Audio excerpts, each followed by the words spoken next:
And I'm Jocelyn. And welcome to another episode of Why Can't We Talk About It?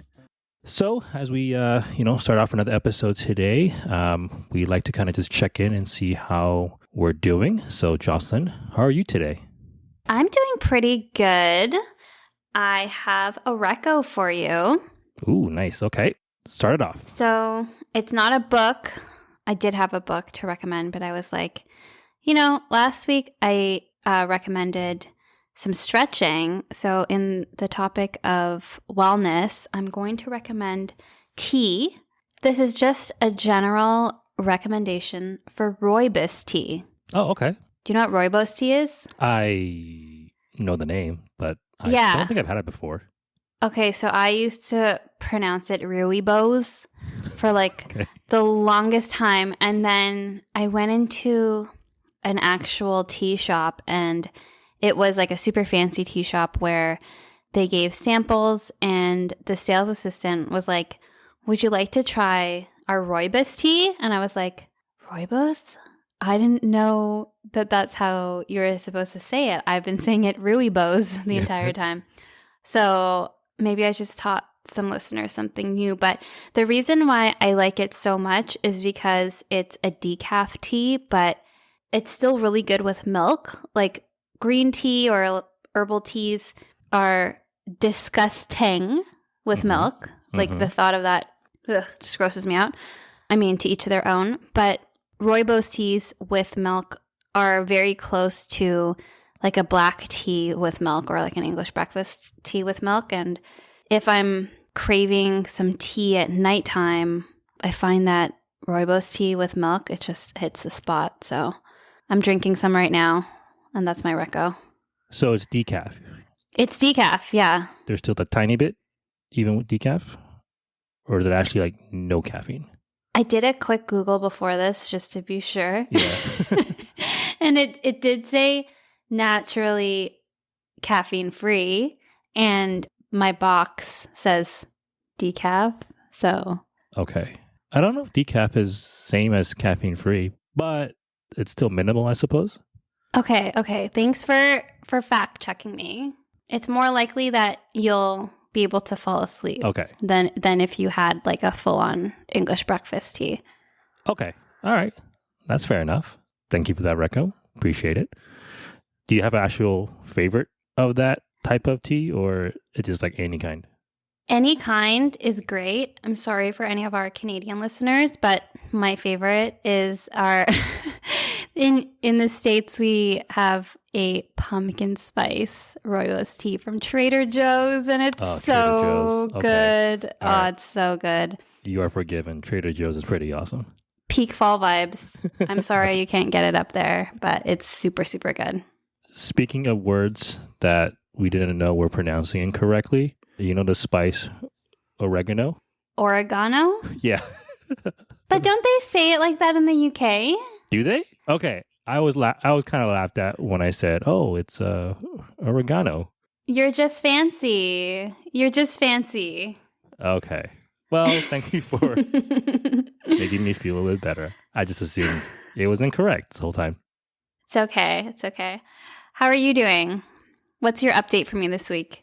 My update this week is going to be in regards to my therapy process. Of course, one of the big items in regards to our podcast is working through things, therapy, and so forth. And I had mentioned before that I have been going to therapy, and I still do. However, recently I had decided to change the therapist that I'm seeing. And the reason mostly being is that I think towards the end of working with my last therapist, who modality was more about psychodynamics in terms of like why we think the way we do, how our thinking process works. One of the themes that I had realized that I needed additional emphasis on was in the department of emotions and feelings. And because that's such a big part of what our episodes are about, what our podcast is, I realized that maybe that therapist and her process may not be enough for me. So I did some digging around and also recommended to me by other people was that there is a modality in therapy, kind of like how there's like when we talked about CBT and stuff, there is one called emotion focused therapy or EFT. And I found a therapist. I've been working with her for a bit. And just to kind of give a description of what that looks like is you're still showing up, you're still talking about what you want to talk about. One of the main differences that I noticed working with someone with an EFT background is that when I talk about what's going on, the therapist, because of my, I guess, lack of language and vocabulary in the world of feelings and emotions, as I talk, she will give me feedback and ask me things like, oh, what does that feel like? What are you feeling when that happens? Where are you feeling it in your body? And she'll actually ask me like, where do you feel it? Is it in the chest? Okay, so in the chest. What does it feel like? Is it like, does it have a shape to it? Does it have a color to it? Do you feel warm? Do you feel cold? And it's like trying to get me, I think, to kind of turn inwards and actually, I guess, think about it or try and feel really what the different aspects of the feelings are in that moment or depending on what the topic's about. And also, if I'm having a hard time, she will guide me by kind of throwing out different words and be like, does this feel right? Does it feel like this? And sometimes I'll be like, nope, doesn't feel like that at all. Or she'll say something like, oh, okay, that kind of feels right. And we can kind of go from there and take that word and kind of go through until we kind of dig down until we get to what the actual feeling is. And that's been very, very different. It's been I can definitely see it's going to be helpful, I think, long term. But in the first few sessions, it's been definitely a challenge because it's not something that I normally do to stop and actually try and figure out like, oh, what exactly am I feeling and where do I feel it? So that's been different, but it's an update and just want to bring that up. Thanks for sharing that. So I know that this is one of the main challenges that you have is with expressing emotion. Do you feel like you've had any breakthroughs with this? I don't know if I would say there's been any breakthroughs, but I think it's been, there's been times where I think things will happen and I will try and stop and be like, okay, can I actually put a word to this sensation that I feel? Like in your everyday life? Yeah, in my everyday life, or if there are things happening, I think it does make me take a quick pause to try and be like, okay, do I feel anything for one? And then it's like, if I do, can I kind of pinpoint what that is? But it's still, I think, in the very beginning stages. So I think it's still very hazy for me, but I'm hoping as the weeks go by and I keep working on it, so it'll get better. So who knows? Maybe another day I'll provide another update if I feel like there's been a breakthrough or I've definitely been making more changes.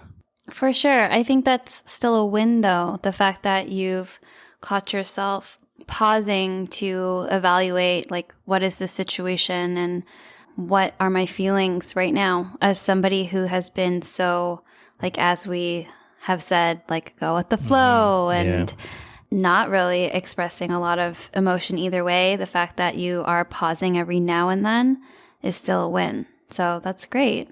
Yeah. So we'll see what happens, but that's my update for this week. So just kind of moving on, I think we can kind of go into what this week's episode is all about. And I think the best way to describe it is just going to be how to make friends as an adult. Yep. Is that correct? That is. Okay. So I feel like this is a place where, again, for listeners, Jocelyn and myself, we have different experiences. And I'm wondering, Jocelyn, if you want to start things off for us.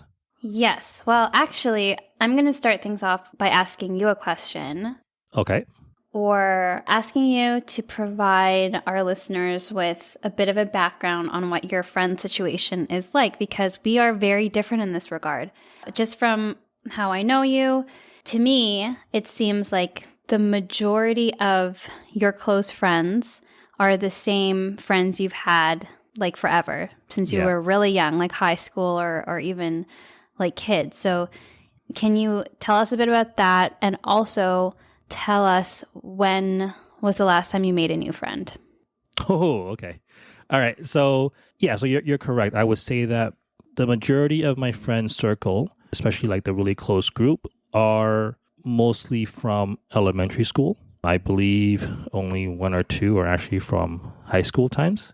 Wow, I thought that a lot of them were from high school. I didn't even realize that they were from grade school, like when you were Yeah. babies. Yeah, I think like I still have friends, like there's some friends maybe like not within the close circle, but I still have a couple friends who are I think like ones who don't live nearby, but we do see them every once in a while when they're here. Is that we're talking like grade one, grade two. Wow. If they're in town, we will see them, or I'll see them, sorry. And so I think it does go pretty far back. But yeah, if I think about the group of friends who I have when we hang out here and there, or, you know, if we go to college together, yeah, they're mostly elementary school friends. In terms of making friends, so I would say that, you know, most of my friends are let's see. Okay, so like there's school and basically there's work. I think those are really the only two places where I can think of where I'm like, oh, these are where I make friends. Outside of that, not really. But I would have to say the friends that I made at work are probably around the time that I knew you. Mm-hmm. So I think the people from that time, I would say, is probably the most recent friends. Okay, that's cool. So still in your 30s, basically. Thanks to work, yeah. I think as long as like it's a place where I kind of go day to day. So I think just in that nature, you do kind of become friends over time. Yeah. I think if you're lucky enough, if you're in a job that fosters that kind of environment, not every job is like that, but yeah, we were definitely lucky enough to become friends. To have that. Yeah, I think that's probably a good way to describe it. But I'm guessing not the same for you. No, completely different experience. I think part of that has to do with the fact that we moved around a lot when I was young. Mm-hmm. I was born in Toronto, but I lived in North Carolina, which is very funny because I'm here now again.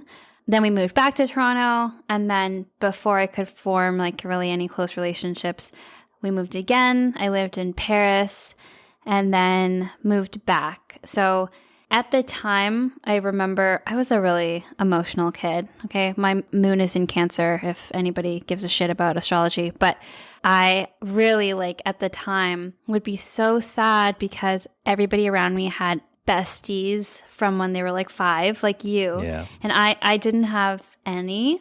But looking back now, I'm really okay with that. I think I wouldn't have changed that childhood for the world. It was super fun. And it really kind of forced me to make friends over and over again. So even though I didn't keep those friends when I was young, I think part of me is like, if we lived in the world we live in today where the internet was a thing, Mm-hmm. and, you know, our parents maybe would have kept in touch for us over email or like whatever, that might have worked out a little bit more.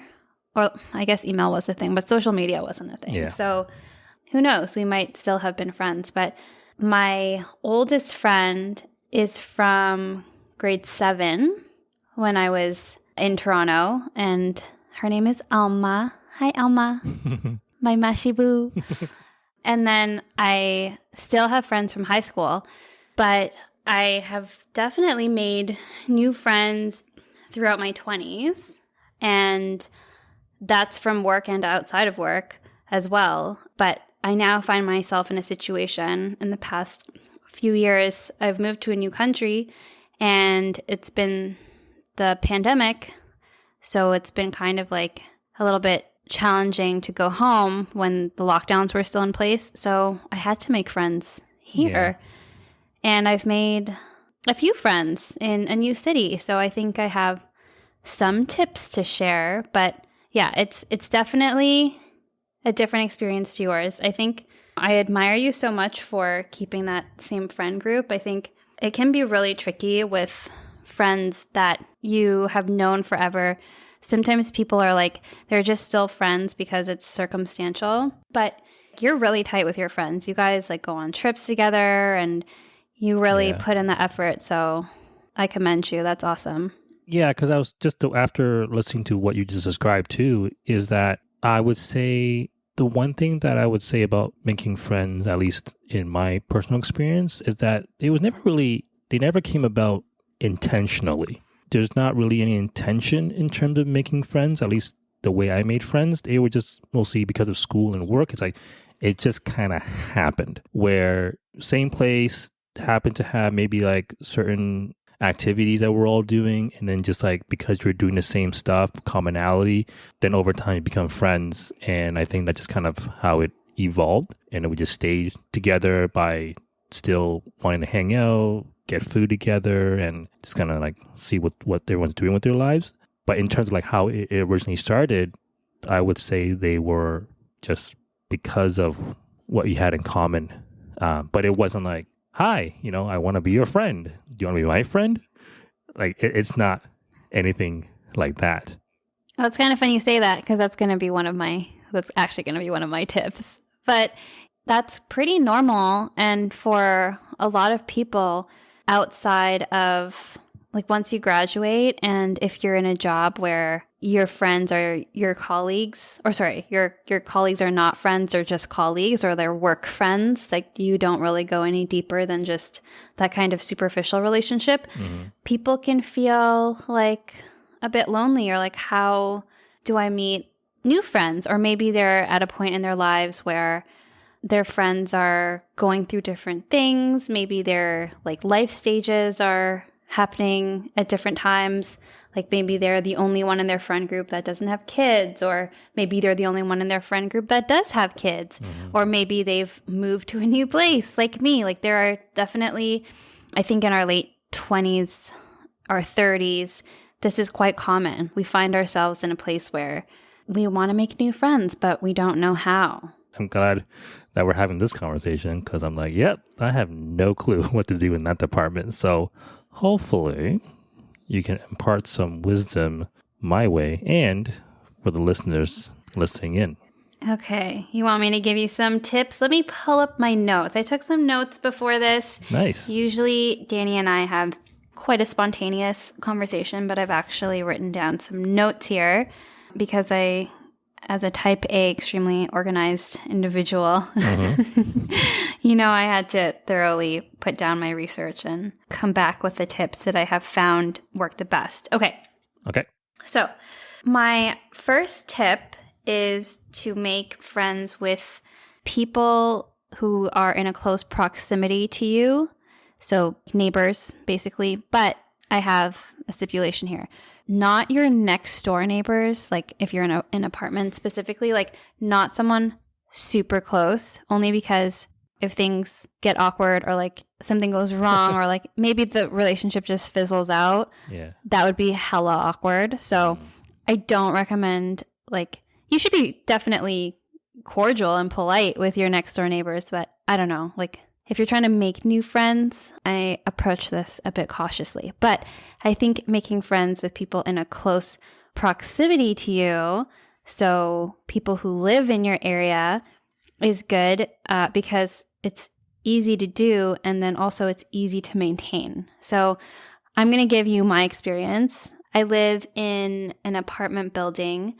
Actually, the girlfriends I've made here all live like very close by, like either in this apartment building or in the apartment building across the street. My girlfriend that I met here in this apartment building is because our building puts on events like yoga classes or pool parties and things like that. And that is actually a great way to meet people, is to just show up to those. It's hard. I know, like, part of this is you have to have the attitude of putting yourself out there a little, but you have to just keep in mind that other people are feeling just as nervous as you are, and everybody's wrapped up in their own self. So you don't have to be nervous that people are judging you, because everybody cares more about themselves than they do other people. So I recommend heading to these like free community or neighborhood events and going alone. I know that seems like, oh my goodness, I could never. But if you go with a friend, I think you're just going to probably lean on them. And like if you feel awkward, you'll just talk to each other. And then if people do approach you, you might, I don't know. I feel like it's better to go to these things alone. So I met one of my girlfriends here by going to one of these events, and it just so happened that we were the only two that were there that didn't know somebody else. Oh. And in this situation, she approached me first. I was going to approach her, but she came up to me and she was like, they were handing out mimosas, and she was like, hey, do you want to grab one and sit and chat together? And I was like, sure. And it was really lovely. And I'm so glad that she did that. Like she put herself out there. If you think about that moment again and you were going to go say hi to her, how do you think you would have done it? Probably the exact same way. Oh, okay. Mm-hmm. Cool. Yes. So that is my tip number 1. Tip number 2 is kind of related, but it's to take a class or like go volunteer, like go to a, like maybe an ongoing event where you have that common interest. So yoga classes, for example. If anything, if you run out of stuff to talk about, you could at least talk about the class and like use that as a conversation starter, even like how long have you been doing yoga, or like, if you're doing a volunteer thing, like ask what brought them there. I think just going somewhere where you're actually interested in that thing you're doing gives you a common interest, so you don't have to feel awkward. Oh, okay. And then, of course, I guess with that situation, it's more like it probably helps if you continue going to those activities and events to continue that conversation, over time. And I think that builds familiarity. That's exactly it. That's what I meant by ongoing. Okay. So you start to get to know the other person, like just first saying hi, and then maybe like your conversations get longer and longer. I take French classes. It's a different prof. It's a different class every semester, but I've had the same, like one other person in the class has been in the same classes as me for a while now. So we exchange emails outside of class, and I think we're kind of at the like, maybe we'll become friends, maybe not stage, but it's nice that that's happened, Wait, okay. When you said to try that too, I just like, doesn't that kind of already make you kind of friends, sort of? Or are you just... What, exchanging emails? Yeah? Or no? Okay, you know what? This is... No. That's a good question. What do you define as a friendship? Okay, that's a good question. So I think a friend, for me, I'm not going to get into like the psychology of like all of this stuff, but high level, a friend for me is somebody that when they want to hang out or do something, I am not like, no, I don't want to do that. Oh. Is that like a fair test? That's just super high level. Like, do I want to spend my free time with this person? Yes or no? Oh, okay. So when you just said you're thinking like, oh, this may be somebody who I might become friends with, it's like, oh, is this going to be somebody who if they want to hang out with me, I'd be like, sure, let's hang out. Yeah, that's got to be like minimum. It can't just be someone I'm emailing. You know what? I shouldn't say it like that. Maybe that's how some people consider friends. But yeah, if I want to spend my free time with that person, I would consider them a friend. Interesting. Okay, you know what? I'm going to think about that one and just kind of see if that matches all my friends. Okay. Oh, wow. Okay. Danny's friends who are listening. So yeah, it's like, be warned. Want to hang out? I'm like, yes. Then we're friends. What if I... No, we hang out. It's fine. Okay. Some other ideas about ongoing classes. Like I said, yoga class. I'm taking French class. You can volunteer. I've actually had a couple friends say that they've made friends through book clubs. I think you can just find those on like meetup.com. Like the meetup.com has like city specific events. I think there are Facebook groups. But yeah, I guess you have to like books, but there are different clubs and things. So like Danny mentioned, an ongoing one, I think just helps you build that rapport, and then you don't have to like ask that person in the first time you meet them, like, hi, do you want to be friends? Yeah. Moving on, I actually do recommend that you do that once you're comfortable. Making a new friend is simultaneously like dating and also like being a 5-year-old on the playground again. And what I mean by that is, and I've had other friends explain this feeling too, it's kind of like you're putting yourself out there. When you meet up, you're like, what are we going to talk about? I remember when I made my first friend here, I was like, oh my goodness, what am I going to wear? It feels kind of like going on a date, and you get that like fluttering feeling before you go. But you also have to be vulnerable. I think that's a big part of connecting with somebody else, is showing you can be vulnerable with them. It helps to build trust. So literally, the new friends that I've made where I've said, do you want to be friends? Yeah. it actually has worked out really well. So I do recommend doing that, because if you get your heart broken, if the other person, I highly doubt they're going to be like, no, I don't need any new friends right now. But, if it doesn't work out and you don't become besties, it's okay. Like, there's lots of other people you can try to be friends with. So it's just about being vulnerable, putting yourself out there, and just asking. Yeah. Do you want to be my friend? So let me just double check this one. Okay. So I was about to say, like, hey, it seems like what you're saying so far, there definitely is a theme, which is, you are going to these activities, events, and whatnot. But I think it sounded like originally that it was just going to be like, yeah, you show up, you say hi, you kind of interact, and it's an ongoing. And over time, you kind of just become more familiar and become more comfortable, and then you just kind of like can become friends. And I was going to say, okay, it kind of requires time and it has to be ongoing. It wouldn't really make sense to show up to one of these events and just kind of start off by saying like, hey, hi, how are you? Want to be friends? But it kind of sounds like that could also possibly work. But does it really?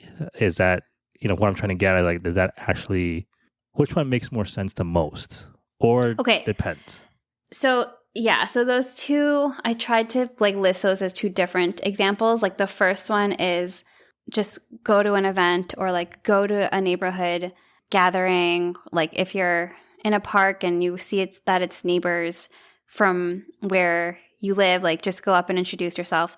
I was giving that as like a one-time example. And in those examples, you can, but introduce yourself and be like, hi, I'm Jocelyn. Do you want to be my friend? I think that's a little soon. But what I mean by like be vulnerable and just ask, after you have like a 20-minute conversation maybe, and it seems like, okay, you guys have more than like just the weather to talk about, and you click, then I don't think there's any harm in asking and being like, I would love to hang out again. Like I'm kind of looking to make some friends in the area. Could I get your number if you're comfortable with that? Yeah. Okay. And then the second example was just another way. So it's not like you can only do one or the other. You can do both, or you can choose what's more your style. But the second way was go to an ongoing thing. So it can be a little bit of a slow burn if you're a little bit shyer and like you can't see yourself just like going up to somebody at like an event or at the park or something like that. If you take a class and you have that common interest and you want a little bit of a crutch to lean on, so you can have this shared topic of conversation like, hey, I like to pick up trash on Sunday mornings. It seems like you do too. Let's talk about it. Yeah. There's something there that you can lean on a little bit. And then after a few Sundays of picking up trash, this is just an example. That's not me. I wish I was more of an eco warrior, but that's not me. But yeah, after a few conversations where you're hitting it off, then you can be like, do you want to meet outside of our Sunday trash pickup? Okay. No, that makes more sense. I think just to clarify that, I was just kind of curious because I always thought one way in my mind just makes more sense. And to have someone maybe ask like, hey, you want to be friends does seem too soon. But I think you clarified it for me. So I think that makes more sense now. Okay. Yeah. Okay, I have another way. Okay. and that is to introduce your friends to other friends. Okay.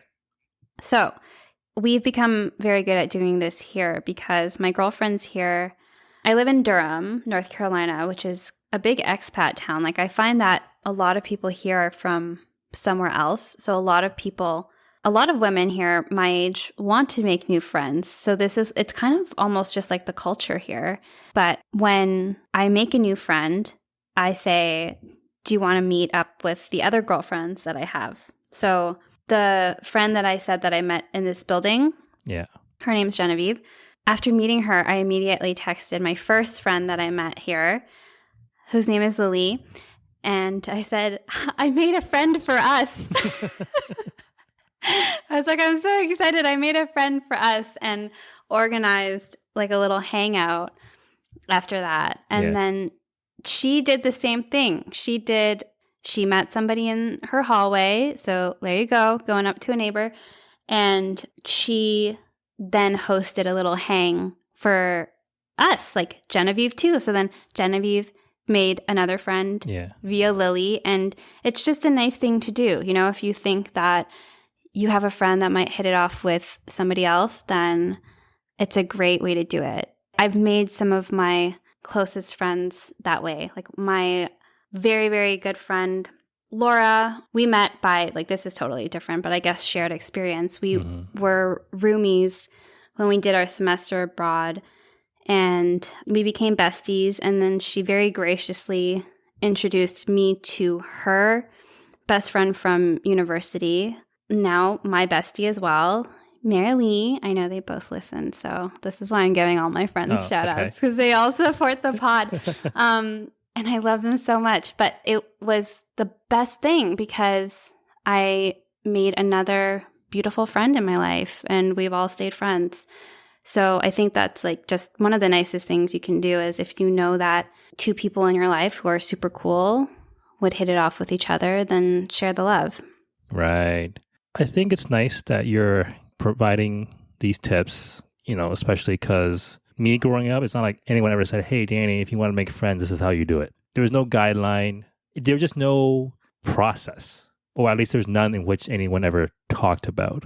It was just like, you just kind of either make friends or you don't. At least that's how my experience was. And I want to share one thing. So, of course, you know, most of my friends, elementary school, high school, but when I went to university, you know, we all kind of went our separate universities and stuff. And so I remember the first year university, I was like, I don't really know many people here. Like maybe one or two at the most. And I thought, okay, maybe I can actually intentionally try to make friends. But I had no idea how. So I remember, you know how when you have your lectures, some courses you also have in a small group as it's not really a lab, but you just kind of meet up as a smaller group and talk about things from the class and from the course. And so I remember one of the very first times I had one of those, I was like, okay, there's people here. I don't know them. Let me try to make friends, but I don't know how. So I don't know what to do. And then, so at one point the teacher, I think, was passing around a sign-off sheet, and we're passing it around in a circle. And then there's a guy who signed off before me. He passes the sheet over to me, and I look down and I'm like, his name is Danny too. So I turned to him like, hey, you're Danny as well? And I thought, we're going to be friends now. We were not friends. Oh.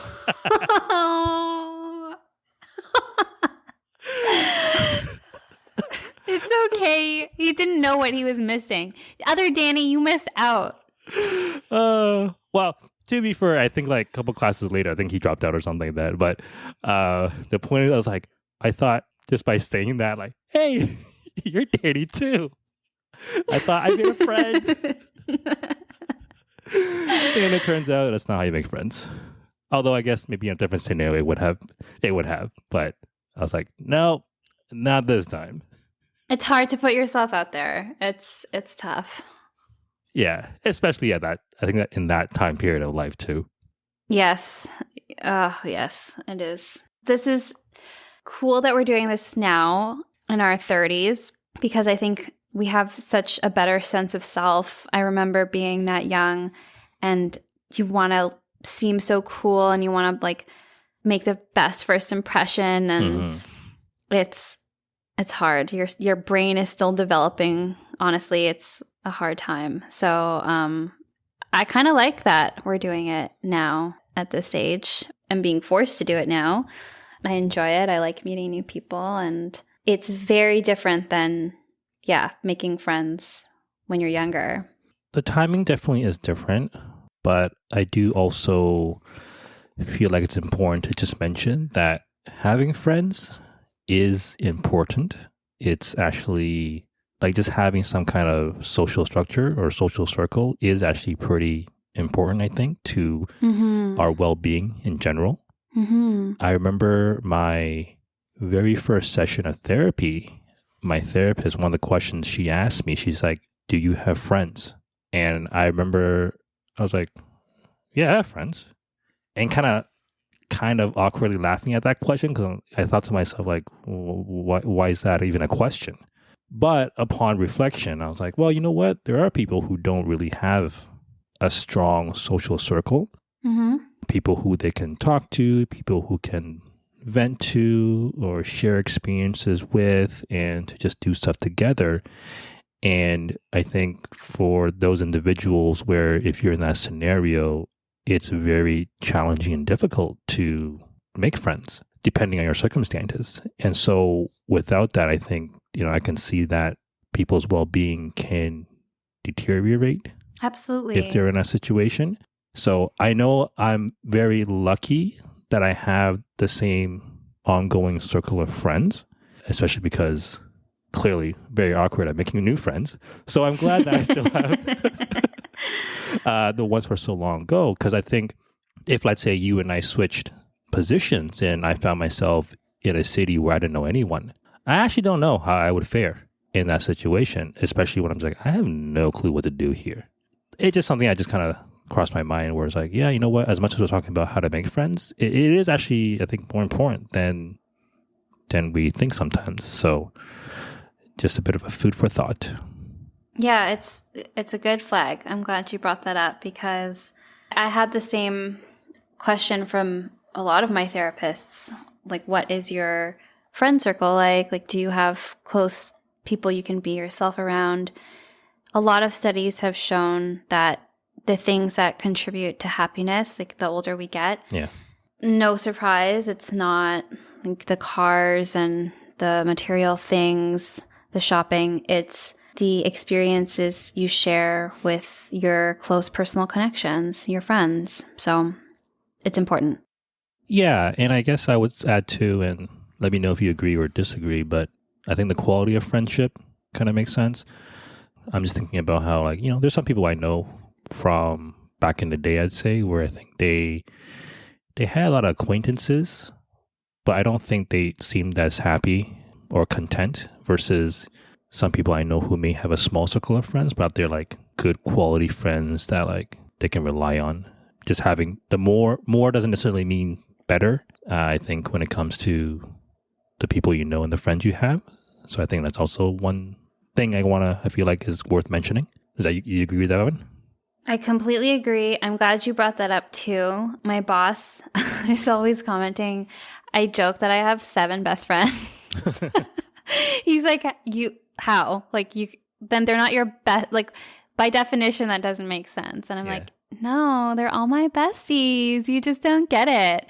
I have quite a large circle of friends that I adore. Of course, I have like a small circle of like really tight friends that I talk to more often. But I do have friends that I don't talk to for a couple months. And when we catch up, I feel just as close. Like that intimate bond is just as strong. So I still count them as a very close friend. So I think everybody's definition is unique. And as long as it makes sense to you, I think that's fine. And to your point, Danny, more is not necessarily better. My brother is the total opposite of me. He has just a couple of very close friends. One of them has been a friend since middle school. One of them he met when he was going to university. And they're his ride or die, but they are like literally ride or die. I'm talking like they are such good friends. I love them. Like, just I know them and I'm like, you guys are such good friends. Yeah. I won't share his stories on the podcast, but I think that it makes me so happy to see him have friendships like that in his life. He just got married recently, and seeing him up there with his best friends and the speech that his best man made, it made me really emotional. But yeah, he only has really like a couple of really tight friends, and he's put a lot of time and effort into them and is his true self with them, and he is there for them as well. And that's great too. I think it's, like you said, not necessarily about quantity, it's about quality. Nice. Yeah, no, I think that's great. I think you got to find your people. Sometimes it's just find the people who you can share experiences with, have a good time. I think you'll be okay, is what I think. Did you have other tips, or were those the main ones? I have one more. It's not necessarily a serious one, but I can tell you. So everything that I've told you so far has been a tried and true method. They've all worked. This one has also worked for me, but I don't recommend it for everyone. And that tip is get a dog. Okay. So I met my first really good friend here, Lily, with our dogs. Actually, we met out on a walk, like our dogs interacted with each other, and our dogs are also besties, Perry and Kylo. And it was just after the panty, and I was still feeling like a bit socially awkward, like having been inside for like a year and a half, not talking to anybody except Azim. So I felt really shy, actually, and we had actually had a good conversation, to the point where I think if my social skills were back up and running, I probably would have just asked her for a number and been chill. But we kind of went our separate ways. And I was with Azim, so he was there when we had that encounter. And I was like, oh, I wish I had asked her for her number. And she lives across the street from me, so we run into each other quite often. So I actually told Azim, I was like, if you see Lily again on a walk, can you give her my phone number? Because I'm too shy. And he did. They actually bumped into each other really soon after that. And he was like, yeah, he did it. He was like, Joss really wanted to give you her phone number before, but she was feeling too shy. But is that okay? So we texted, and then we met up for coffee and talked for like 2 hours, and then have just stayed friends. That's amazing.